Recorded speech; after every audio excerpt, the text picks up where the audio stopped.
3 minuts per les 11 del matí, ho dèiem abans de la publicitat, la memòria és el pilar bàsic de la nostra història. Sense memòria no som, és a dir, que som tot allò que podem recordar. Aquestes afirmacions són el fil conductor d'aquest llibre que tinc a les mans, Eres tu memoria, conócete a ti mismo, del doctor psiquiatre Luis Rojas Marcos, que ens acompanya un cop més als matins a TV3, i això ens fa moltíssima il·lusió. Buenos días, profesor. Buen día. Empecemos por el principio. ¿Qué es la memoria? ¿Cómo funciona nuestra memoria? La memoria está encargada, claro, está en el cerebro, ¿no? Y está encargada en primer lugar de grabar experiencias que tenemos, nombres, fechas, situaciones. En segundo lugar, la memoria almacena, guarda la información. En tercer lugar, la memoria reproduce cuando se lo pedimos, y a veces sin pedírselo. Y también la memoria olvida. Y además, algo que cada día sabemos más sobre la memoria es que la memoria crea y transforma los recuerdos. Ahí quería ir. ¿La memoria se hace trampas? Bueno, la memoria nos ayuda a adaptarnos. Por ejemplo, si yo he vivido una situación crítica en mi vida o agradable en mi vida, que grabé en mi memoria porque estaba cargada de emociones que también ayudan a grabarla, con el tiempo esos recuerdos van adaptándose a mi nueva forma de pensar o a nuevos conocimientos que yo adquiero. En ese sentido, la memoria evoluciona lo mismo que evolucionamos nosotros, de forma que la memoria trata de evitar contradicciones, trata de adaptarse y a veces nos ayuda olvidando situaciones desagradables. Por ejemplo, ¿cuántas veces ante un episodio dramático de nuestras vidas, para consolarnos, amigos, padres, familiares nos dicen no te preocupes, que desgraciadamente el tiempo lo cura todo? Y en el fondo, quizá no es el tiempo, quizás la memoria. Claro, bendita la mala memoria, ¿verdad? Porque gracias a ella pierde intensidad, situaciones desagradables, perdonamos a quienes nos hacen faena. Por eso la memoria perfecta, la memoria que no borra, la memoria que no se amolda a los cambios es una fuente de sufrimiento para mucha gente. Y en esas personas, la vida, ¿cómo les transcurre? ¿Qué les pasa? Porque también los hay, ¿no? Que la memoria no se les vuelve, en estos casos, selectiva. Así es. Estas personas, unas se quejan de que tienen, como suelen decir, tengo mucha basura en la cabeza, ¿verdad? Porque además tienden a convertir los recuerdos en imágenes, están llenas de imágenes. Hay otras en las que la memoria se descontrola y sufren de obsesiones o recuerdos que no pueden borrar, y ese recuerdo se repite y desafortunadamente, si son recuerdos dolorosos, la memoria no puede controlar esos recuerdos. Si la memoria no acaba siendo selectiva, quiere decir que estamos ante personas que no son muy inteligentes, y hablaríamos de personas inteligentes, aquellas que su memoria a lo largo de los años ha sabido seleccionar aquellos episodios que vale la pena almacenar y otros que no. La inteligencia tiene bastante que ver con la memoria, porque cuando hablamos de inteligencia no es solamente el tener un conocimiento, hacer operaciones aritméticas. Hay una inteligencia emocional que tiene que ver con entender nuestros sentimientos y entender el impacto que tiene nuestra conducta en otras personas. Hay una inteligencia social que nos ayuda a relacionarnos con los demás. Claro, todo eso está basado en nuestra memoria, en lo que hemos aprendido, en lo que hemos acumulado, la experiencia, aprendemos, y de esa forma pues también identificamos nuestros sentimientos. O sea que sin memoria realmente no hay inteligencia. Una persona que no tiene memoria pues no es persona, no sabe quién es y no reconoce a las personas más queridas. Y ahora me gustaría que la respuesta a la pregunta que le voy a formular fuera que sí, pero no tengo claro que sea que sí. ¿La memoria la podemos manipular? Difícilmente, ¿verdad? Hay personas... Ya imaginaba que iría por ahí la respuesta. No es fácil. Hay personas que dicen, bueno, esto yo me lo voy a quitar de la mente, me voy a olvidar de este episodio en mi vida, y tratan por todos los medios de eliminar de la memoria una situación desagradable. Y a veces se logra, ¿no? Pero la memoria es muy sabia, ¿no? Y el tiempo ayuda, indudablemente, a quitarle intensidad a las emociones. Pero luego la memoria decide. Hay veces que no borra una información, pero que cuando la necesitamos no la encontramos. Se nos olvidan nombres, se nos olvidan muchas cosas, que las tenemos grabadas, pero que la memoria controla, las bloquea o las censura incluso. Y hay otras veces que la memoria abre las puertas y nos invaden una serie de recuerdos que no podemos controlar. En el libro también hace la explicación de lo que supone, por ejemplo, la falta de memoria en relación con todas las decisiones judiciales. Ahora mismo estamos viviendo el juicio por Marta del Castillo, los acusados hacen sus declaraciones, hablan de los diálogos que establecieron los unos con los otros. ¿Cómo se pueden acordar de esos diálogos con esa fidelidad en la que no solo estos acusados, sino muchos en un juicio, pues cuentan al juez lo que pasó? Sí, este es un tema muy importante, ¿no? Porque la mala memoria nos inquieta, nos preocupa a nosotros, pero la mala memoria también tiene un impacto sobre los demás. Y este ejemplo que has puesto, Elena, pues es muy claro, donde testigos que no identifican claramente al delincuente en este caso, pues claro, al equivocarse, en Estados Unidos, por ejemplo... Es que me he quedado sorprendida de la cifra que da usted en el libro, porque es un tema que habíamos planteado ya con nuestros compañeros de redacción, esto de cómo olvidamos los diálogos de hace unos años, y por ejemplo en el momento de un juicio, pero es que usted habla de que el 75% de los errores judiciales en los Estados Unidos responde a errores de memoria. Exactamente, a errores de donde el testigo no identifica bien a quien se le culpa, ¿verdad? Y a veces es el propio testigo que sin querer, ellos no intentan engañar, pero sin querer pues adapta una cara que ha visto hace poco, pues piensa que esa es la persona. Pero también hay veces donde que son personas sugestionables o personas con imaginación, donde es la policía, por ejemplo, que poco a poco pues va implantando, también sin hacerlo de una forma consciente, pero va implantando la información en el testigo. Esto lo vemos en mi campo, por ejemplo, en el que vimos en los años 90 de pacientes que venían con problemas y sugestionables, y el terapeuta, el psicólogo o el psiquiatra, pues le ayudaba al paciente a imaginarse lo que podía haberle ocurrido cuando era un niño o un adolescente, y al final pues la memoria de que esta persona había sido, por ejemplo, maltratada o abusada sexualmente, pues eran recuerdos implantados por el terapeuta. Ya, o sea, la memoria se puede cultivar, podemos aprender o hacer ejercicios memorísticos que nos ayuden digamos, a engordar la base de nuestra memoria. Sí, indudablemente, porque la memoria se deteriora con la edad. A partir de los 50 años es lo normal. Es a partir de los 50, que ya va menos. Sí, va perdiendo agilidad, ¿verdad? ¿Qué hemos de hacer entonces, antes de llegar a los 50, a esas edades? Lo mejor es, para empezar, prevenir todas aquellas enfermedades o problemas que afectan al cerebro y que afectan la alimentación del cerebro, que es el oxígeno y son, en fin, por ejemplo, si evitamos la diabetes, pues es una forma. Si evitamos problemas de arteriosclerosis, es otra.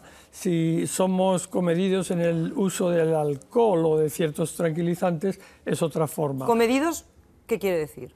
Bueno, pues no tomar alcohol en exceso, porque el alcohol es un veneno para el cerebro, ¿verdad? ¿Pero una copita de vino al día con las comidas, doctor? No, muy bien. Muy bien. Muy bien. De acuerdo. Pero...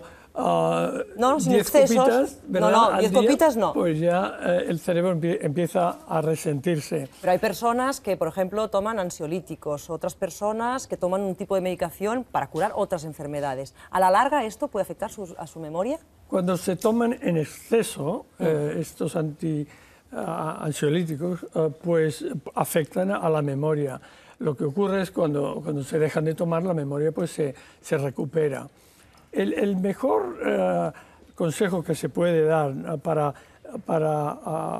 disminuir la pérdida de memoria o retrasar el deterioro de la memoria es estar activos física, psicológica y socialmente, el estar envueltos, el tener que pensar, el tener que decidir. se deduce una causa-efecto en las personas aquellas pues, que en un momento dado de su vida se han aislado más o han tenido unas, digamos, actividades profesionales más solitarias, más pasivas, menos activas, que a la larga pierden más la memoria y envejecen antes? Así es, así es. Es el principio muy básico de lo que no usamos tiende a atrofiarse y con la memoria pasa igual. Por eso es tan importante el practicar, a medida que vamos haciéndonos mayores, sobre todo el leer, pero leer para entender, el comunicarnos, pero con un proyecto, por ejemplo. De esta forma, pues vamos a retrasar ese deterioro natural. Siempre se dice, el episodio más traumático de nuestras vidas es cuando nacemos. Sin embargo, de ese episodio no nos acordamos. ¿Por qué? Bueno, porque el cerebro del niño no está preparado para guardar y grabar en los primeros 3 años. Hay gente que dice, yo me acuerdo cuando tenía 2 años que me caí de la cuna. Realmente no se acuerda. No se acuerda, pero lo que sí se acuerdan es lo que le contaron. Cuando tenías 2 años te caíste y entonces ya lo han asimilado como un recuerdo personal, pero la amnesia, o sea, la falta de memoria en los primeros 3 años o sea, por ejemplo, todo lo que yo estoy viviendo ahora con mi hijo de 2 años, mi niño no se va a acordar, hasta que no llegue a los 3. Y eso es así de científico. 3 y medio. O incluso 4, no se va a acordar. Lo máximo que puede pasar es que tu hijo pues tenga una sensación, pero sin memoria, una sensación en casos extremos de agradable o desagradable, pero no se va a acordar de detalles. Antes hablábamos de la memoria y de lo selectiva que podía ser, pero ¿nos acordamos más de lo bueno o de lo malo? Mucho más. ¿De qué? ¿De lo bueno? Claro, si yo le pidiese a tus espectadores, ¿no? que nos están escuchando, que escriban 20 recuerdos, los que les vengan a la mente, ¿no? Escribid 20 recuerdos. La gran mayoría va a escribir más recuerdos positivos que negativos, indudablemente, a no ser que la persona esté deprimida por algún motivo. Y esto refleja cómo la memoria nos ayuda a llevar la vida, a sobrevivir en muchos casos, y casi siempre juega a nuestro favor. Por eso se nos olvidan mejor los malos momentos. Por eso la memoria a veces nos autoengaña un poco para sentirnos mejor, no fue culpa mía. O sea que en el fondo esas personas que llegan a la vejez, o no a la vejez, pero llega un momento en que pierden las ganas de vivir, es quizá porque han quedado encallados en algún episodio de sus vidas y no han podido superarlo, porque se han quedado allí anclados y la memoria no les ha dejado superar aquello. Bueno, este es un buen ejemplo, ¿no? Personas que sufren de depresión, por ejemplo, pues los únicos recuerdos que tienen son negativos y de hecho utilizan todos esos recuerdos para convencerse a ellos mismos, en primer lugar, que nunca se van a curar y en segundo lugar, que no se merecen ser felices.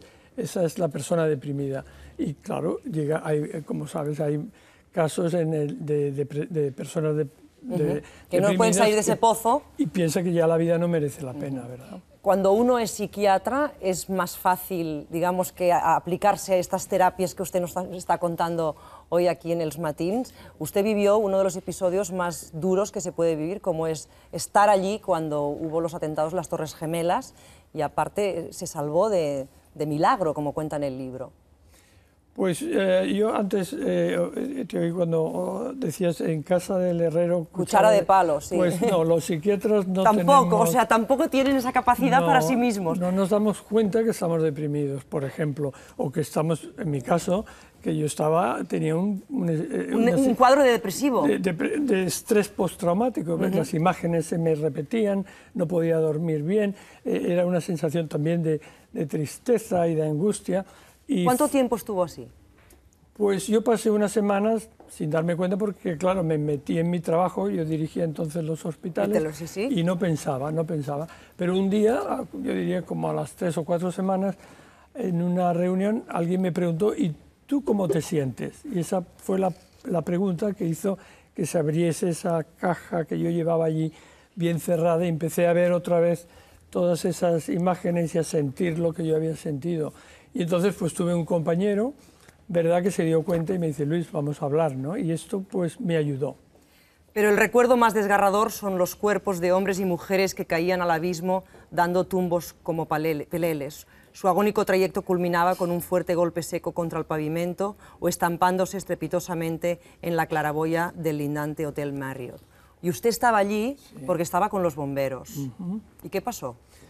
Bueno, pues esto, como ya he contado varias veces, pues al estar allí, porque vamos a reunirnos y claro, no nos podíamos reunir, yo me fui con el jefe de bomberos y entonces pues llevaba allí un rato y luego pues pensé que necesitaba llamar a un hospital para que se preparasen, ¿no? Porque obviamente iba a haber heridos y no me funcionaba el móvil y tuve la suerte de que alguien de estos ángeles anónimos de carne y hueso pues me llevó a un edificio y fue entonces cuando se cae la Torre Sur y mata al jefe de bomberos. A los compañeros con los que usted estaba allí, en este caso los bomberos. Y son las imágenes lo que se te quedan más grabadas. Por eso uno de los consejos que damos a personas que quieren acordarse de nombres o de cosas que tienden a olvidarse es trata de ponerlo, de darle una imagen. Es más fácil acordarse de una imagen que no de una idea abstracta. Es que hay distintos tipos de memoria, o sea, hay la memoria visual, la memoria auditiva, y después entraremos en la memoria del olfacto, porque también es muy potente. El olfato es muy potente. ¿Es más fuerte la memoria visual que la auditiva muchas veces? Sí, las imágenes se graban en la memoria con una fuerza que a veces pues son imborrables, ¿no? Claro, con el tiempo, ahora que me has preguntado en mi experiencia, pues ya con el tiempo pues lo veo, pero lo llevo bien, ¿no? Pero las imágenes se quedan grabadas. Y es capaz de contarnos, puesto que la memoria reproduce, pero añade cosas también a esos episodios, ¿qué ha añadido su memoria a ese hecho traumático?